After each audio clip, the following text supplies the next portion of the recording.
ايه الاهلي الجامد ده؟ ايه الفار الحلو ده؟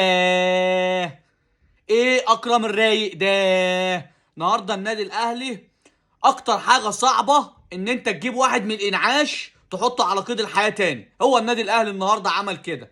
النهارده الفار او الحكم رجع الاهلي من الانعاش للحياه تاني، وعشان كده النادي الاهلي عرف يستغل النقطه اللي هو كان مفتقدها. ليه كان مفتقدها؟ عشان خاطر انت برضو مع احترامي للنادي الاهلي انت ما عرفتش تستغل الجمهور وملعبك. المفروض في اول ربع ساعه على الاقل خالص جون، على الاقل خالص تجيب جون في اول ربع ساعه وسط الجمهور بتاعك، وسط ملعبك، وسط جمهورك، وسط الارض بتاعتك، وسط العوامل الكتير قوي اللي كانت مساعداك. كنت النهارده المفروض على الاقل ان انت النهارده في اول ربع ساعه تجيب جون.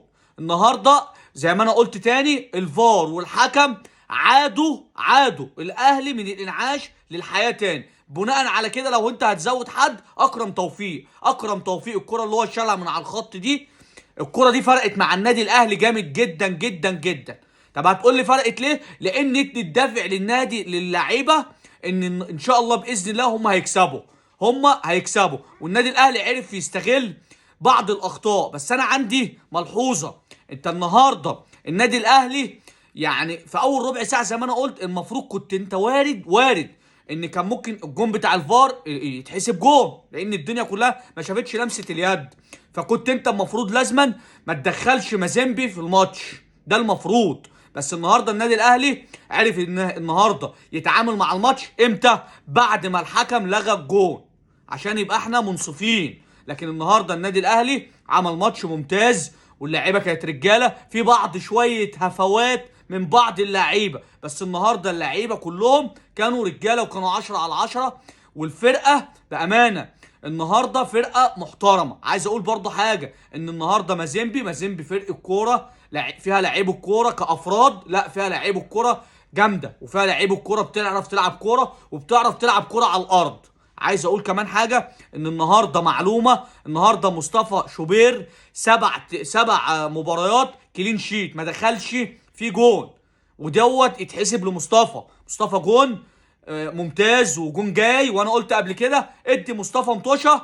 النهارده مصطفى شوبير اتحط على الطريق الصحيح. وانا قلت قبل كده، قلت لك مصطفى شوبير سنه بالظبط يستوي تمام، وبعد كده تشوف مصطفى هيبقى الجون الاول للمنتخب الوطني مش للنادي الاهلي بس. وانا قلت الكلام دوت قبل كده وبقول لكم تاني، مصطفى شوبير هيبقى الجون الاساسي لمنتخب مصر. مش بنقلل مثلا من محمد الشناوي او حاجه، بس مصطفى شوبير لما اتحط قدام القطر زي ما بنقول، لا مصطفى شوبير اثبت ان هو جون حارس مرمى منتخب مصر. ما بيخافش، بيلعب برجله كويس جدا. يعني حتى شفنا كذا كوره بيلعب برجله كويس جدا جدا جدا. يعني انا واحد من الناس بحب اللعيب الكوره، بحب الجون، انا اسف. والناس كتيره بنشوف الدوري الانجليزي وبنشوف الدوري الاسباني، الاجوان بتبدا الهجمه من اول الجون بيلعب برجله صح، بيباصي صح، عنده ثقه، بيدي الثقه للاعيبه اللي قدامه. لكن معلش مع احترامي، الكوره بتاعت زمان اللي هي اي شلوت اي مش عارف ايه، الكلام ده اتلغى يا جماعه، الكلام ده اتلغى. احنا بنشوف النهارده مصطفى شوبير النهارده بيلعب برجله ممتاز، بيلعب النهارده كوره ممتاز. النهارده عايز اقول بس عشان النهارده او الفيديو دوت في اسرار كتير، او مش في اسرار، في مفاجآت. يعني في حاجات في التاريخ تتكتب. النهارده الجيل اللي احنا شايفينه قدامنا ده اول جيل يصعد 5 مرات نهائي على التوالي. اول نادي عربي اسيوي افريقي يصعد 5 مرات في بطولة افريقيا على التوالي. كده النادي الاهلي حقق الرقم القياسي مع ريال مدريد حقق، وصل قبل كده 5 مرات للنهائي. ريال مدريد والنادي الاهلي يعتبر دلوقتي في كفة واحدة، 5 و5. فالجيل ده جيل كله مفاجآت. النهارده برضو من ضمن المفاجآت ان اول هدف افريقي لوسام ابو علي النهارده في الماتش بتاع مازيمبي. ففي مفاجآت كتير وفي فرحه حلوه. والنهارده النادي الاهلي كسب بنتيجه او بسكور عالي جدا. شفنا النهارده احمد عبد القادر كان ممتاز، النهارده كان ممتاز. وانا قلت قبل كده ان احمد عبد القادر يا جماعه ما ينفعش يقعد. احمد عبد القادر لعيب كوره، بيمسك الكوره تحب تتفرج على الكوره وهي مع احمد عبد القادر.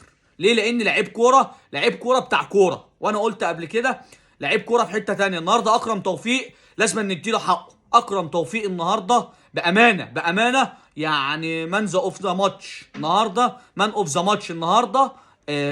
اكرم توفيق النهارده شال كوره من على الخط، غيرت مجرى المباراه تماما، جاب جون النهارده. فالنهارده اكرم توفيق بيثبت ان هو لعيب كوره. هو حظه وحش في الاصابات، لكن ان هو النهارده لعيب كوره جامد جامد جامد. كل النهارده اللعيبه كانوا على قدر المسؤوليه. وعايز اقول تاني، عايز اقول بس معلومه صغيره، الفرق بين النادي الاهلي وبين اي حد تاني مين هو؟ سان داونز. شفنا سان داونز من قيمه سنتين كان هو الكيرف بتاعه عالي وكان مش عارف ايه. النهارده سان داونز طلع من الترجي، تمام، والترجي التونسي خسره النهارده 1-0 على ملعب سان داونز، وخسران على في الترجي هناك 1-0. فمجموع المباراتين 2-0 للترجي. النهارده الترجي هيقابل الاهلي في النهائي. عايز اقول برضو معلومه ان الماتش الثاني للاهلي هنا في القاهره، فدي حاجه كويسه مش وحش، تمام. عايز بس اقول سؤال هنا بناء على اللي انا ذكرت السان داونز، ان الاهلي لو جيت قارنته بين سان داونز وبين الاهلي يعني كبير. ليه كبير يا عم الحاج؟ عشان الاهلي مش سنه والتانيه والكيرف بينزل، يعني بياخد الموجه وينزل. لا، الاهلي بقول لك بقاله 5 بطولات على التوالي بيصعد للنهائي.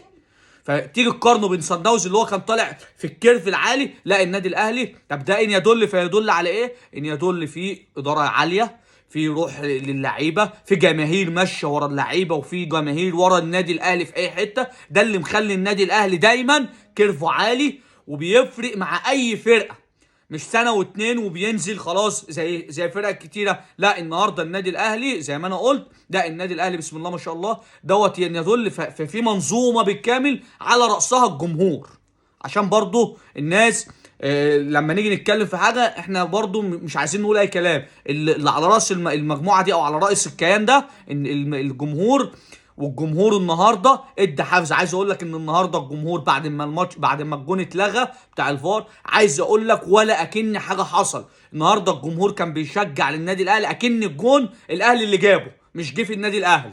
فالنهارده الجمهور يعني بامانه نرفع له القبعه، لان النهارده جمهور النادي الاهلي جمهور كبير وجمهور فعلا بيثبت لك. وعايز اقول حاجه، انا قلت الفيديو اللي فات قلت لك ان الجمهور مش هيبقى 50,000، النهارده الجمهور كان متعدي 60,000. عشان بس معلومه، وانا قلت لك قبل كده انا لما بقول لك حاجه هنا بقولها لك يعني معلومه مؤكده، ما بقولش اي كلام في اي اتجاه، تمام. والف مبروك للنادي الاهلي. ان شاء الله باذن الله الماتش الجاي هيبقى في البطوله الافريقيه مش في الدوري، في البطوله الافريقيه النادي الاهلي هيقابل الترجي هناك، والنهائي هيبقى ان شاء الله هنا في القاهره، ونرفع الكاس باذن الله باذن الله. ويعني تبقى المره ال 12 للنادي الاهلي. وايه الاهلي الرايق ده؟ ايه الفار الرايق ده؟ الف مبروك للنادي الاهلي كده، تمام. سلام.